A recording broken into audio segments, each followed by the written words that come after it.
Door to door awareness, wall painting, wall writing at public places. గోడలకు మనం కొటేషన్లు రాస్తాం.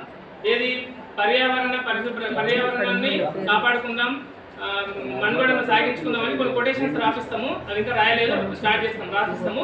ఒకవేళ మీరు మీ ఇంట్లో ఏమన్నా రోడ్డు సైడ్ ఉంటే మీ గోడలకు రాస్తే ఏం అబ్జెక్షన్ చేయకండి. అవన్నీ మంచివే, మంచి కొటేషన్లే, అందరికి ఉపయోగపడే కొటేషన్లే కాబట్టి మా గోడకు రాయకండి అని ఏమనకండి. రోడ్ సైడ్ ఉన్న ఇండ్లకు గోడలకు రాస్తాం. ఏమైనా వాల్ పెయింటింగ్స్ ఉంటే కూడా వేస్తాం. ఏమంటారమ్మా?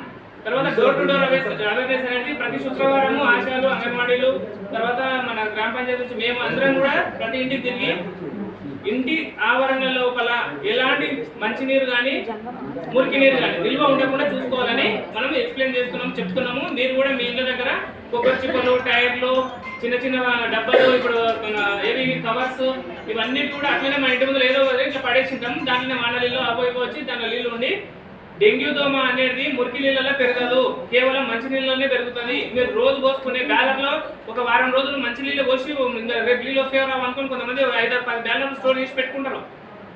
వాటిలోనే ఆ బ్యాలర్లో ఉన్న నీళ్ళలోనే గోళాలలో నీళ్ళతోనే ఈ యొక్క డెంగ్యూ దోమ అనేది పెరుగుతుంది. మన మోర్లో ఉన్న మోర్ నీటి ఉంటే సరిపోదు. మన ఇంటి పరిస్థితి చుట్టుముట్టున్నటువంటి మన బ్యాలర్లు బాగా పట్టిపోయింటే లోపల మన తోకపురుగులు అన్నీ వచ్చింటాయి. తోకపురుగులే దోమలుగా పెరుగుతాయి. కాబట్టి మీ ఇంటి ఆవరణ లోపల ఎక్కడ కూడా నీరు నిల్వ లేకుండా చూసుకోవాలి.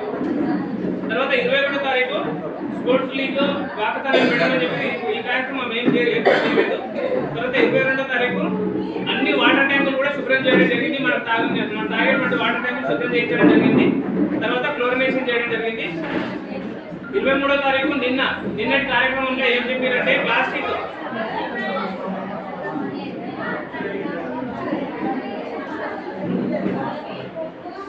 తొందర వేసుకోండి, మరి కొంచెం తొందర కూర్చోండి. అమ్మని కూర్చోండి.